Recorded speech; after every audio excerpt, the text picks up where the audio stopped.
Hello, good morning, good afternoon, good evening. Welcome to my YouTube channel. My name is Ogbanje Joseph. Please hit the subscribe button to subscribe as well as like and share this video. Today we are going to be looking at a theory of international relations called constructivist theory. Constructivist theory. Now, this theory was first coined by an American scholar called Nicholas Onuf. Okay, other proponents of this theory include Richard Ashley, Frederick Kratochwill, okay, and Reggie. Now, in international relations, the best known, advocate of social constructivism is Alexander Wentz. Okay, Alexander Wentz. Now, he actually did a work, okay, called Anarchy is what states make of it. The social construction of power politics. Anarchy is what states make of it, the social construction of power politics. He published this work in 1992, and according to him, he actually was trying to redefine or trying to critique, the postulations of new realists, new liberalists, liberal institutionalists, and all of that. Okay, now let us look at historical antecedents of this constructivist theory. Now, historically, constructivism is actually, it came into international relations at the end of the Cold War. Now, this theory argues that, okay, much of what has been observed in the international relations theory about, excessive focus on states, you know actually was trying to redefine, okay, the attention or refocus the attention from state, you know and from state to the agency of individuals. According to this postulation, he said that this theory is actually of the view that the international system is a social construction, that is characterized by constantly changing norms. Okay, it also argues that while realism deals with security and material power, and liberalism looks primarily at economic interdependence, okay, and domestic level factors, constructivism, okay, mostly concerns itself with the role of ideas and norms shaping the international system. The role of ideas and norms shaping the international system. So when we are talking about constructivism, we are really talking about the role of ideas and norms, shaping the international system. Okay, now in several third world countries today, if you hear their legislators actually arguing cases, at their chambers, they will say we have to do it according to international best practices. You have to do it according to global best practices. What are they trying to say? What they are trying to say is actually talking about the ideas and norms that shape the international system today. And what is the ideas and norms? We are talking about westernization. We are talking about globalization. We are talking about capitalism. These are the ideas and norms. And all of those liberal thinking, all of those liberal ideologies, talking about liberal democracy, talking about fundamental human rights, talking about rule of law, talking about capitalism, liberalism, individualism, particularism. Now, these are the ideas and norms that are shaping the international system. Now, it also argues that the social world is our making. Actors, usually powerful actors, okay, normally shape and sometimes reshape the international system through their actions and inactions. Okay, so those are the things. So when you hear people say, let us do it according to international best practices, what they are trying to say is actually talking about the ideas and norms that are shaping the international system. And what are these ideas and norms? Where are these ideas and norms coming from? It is actually coming from the Western powers. It is coming from the Western world. So when you are being encouraged to actually do your election, practice democracy, practice capitalism, the IMF will actually tell you, okay, you have to remove subsidy, you have to liberalize the economy, you have to commercialize and privatize. These are ideas and norms that are shaping the international system. Now, when the United Nations actually or the World Bank come up with MDGs, SDGs, these are ideas and norms that are shaping the international system. Now, let us look at perspectives. To the constructivist theory. Now, the first perspective to the constructivist theory is the conventional constructivist. The conventional constructivists are those, that ask what type, like questions such as what causes an actor to act, what causes an actor to act in the way the actor does within the international system. They are interested in the causal relationship. They are interested in what makes an actor to behave in a particular way within the international system. What makes a particular country to behave. So if North Korea, for example, is actually building a weapon of mass destruction, building nuclear weapon, building all of that, now why does North Korea actually insist on building all those, all that weapon? Okay, now if you begin to ask such kind of question, okay, you are beginning to talk about conventional constructivist, okay, or conventional constructivism. Okay, now another perspective is critical constructivism. Now they ask questions, like how, questions of how, like questions such as how do actors come to believe in a certain identity?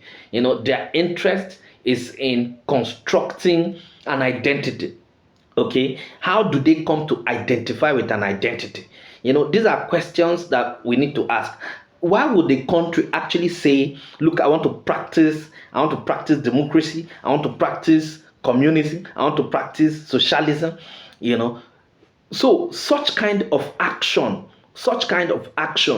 like how did they come about all of those things? These are questions that the critical constructivist is actually asking.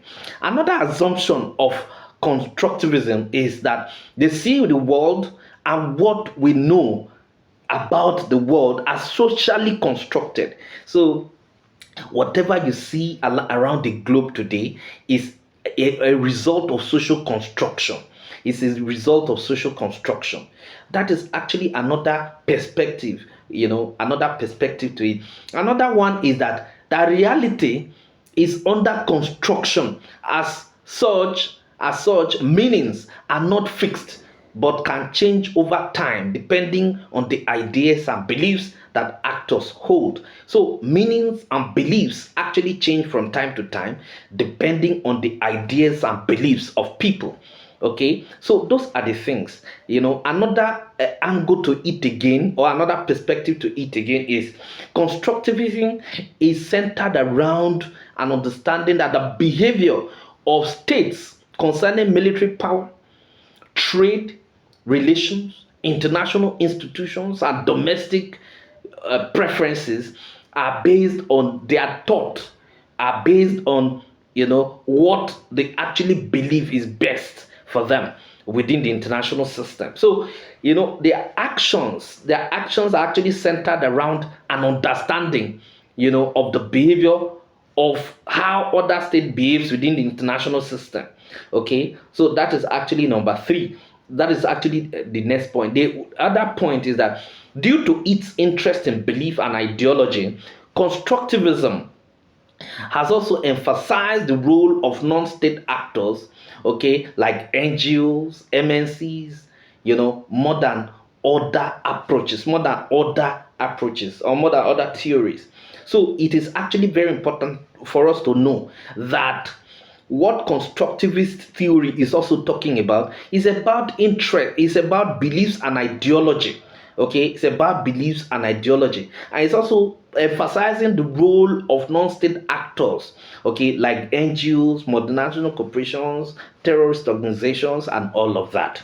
Okay, so these are different perspectives, to it. Now let us look at criticism of constructivism. Now, the first criticism of constructivism is the fact that mm, the fact that constructivism does not make prediction. It only makes assumptions.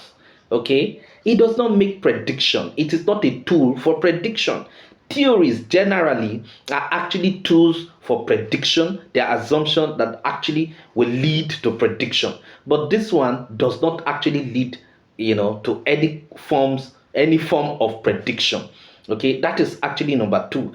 Number two is that this theory actually argues in favor of ideas and social norms, okay, with no indication on what to do with these ideas and social norms. If you are talking, if your centrality or the central focus of this theory is about ideas and norms, how come they are not actually talking anything about what to use these ideas and norms for? Okay, then number three, the interest, okay, the interest, there is no real guidance on what to study except to put the focus on interest and identities of actors, because those are socially formal, formed, and can change from time to time. Okay, but there is no indication on what to change, on what can change, or how changes affect the system.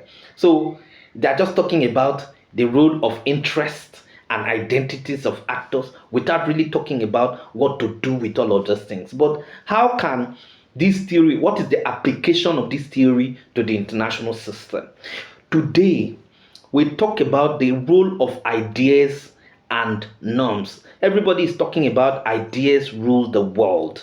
Okay, during the time of Cold War between the Western world and the Eastern world, or Western Bloc and Eastern Bloc. Now, ideas actually was one of the major things that they were actually fighting over. While while the Western Bloc actually held capitalism, and even developed a Marshall Plan, a 10-year plan called Marshall Plan, around that idea of capitalism, liberalism, and all of that. This other Eastern Bloc also came up with its own ideology or idea called the Molotov Plan. You understand? The Molotov Plan. And the ideology that they actually did the plan around is socialism or communism. So that is why they call them communist, countries, and these other ones are called the Western capitalist, countries. Okay, so those are the things. So during the Cold War, from 1945 to 1991, is actually a very good application of constructivist theory, because at this point, these two power blocks were actually locked in ideological battle. The fight was not just military, was not just short of military, but you find out that countries were actually aligning with themselves, or with these superpowers, based on ideologies that actually appealed to them. Okay, so it was actually the role of ideas and norms that shaped the international system, and this can actually be properly looked at during the Cold War from 1945 to 1991. don't forget that the major ideologies at that point was capitalism from the Western perspective and communist socialism from the Eastern perspective. And these two ideologies were actually the ideologies that ruled the world at that point. Okay, the Eastern Bloc actually championed communism. The Western Bloc championed capitalism. Okay, so at this point, all the countries that actually formed alliances or alliance with the Western Bloc tilt towards capitalism. All the countries that actually formed an alliance with the USSR as Russia and Russia as a head actually tilt towards communist socialist ideology. Thank you very much.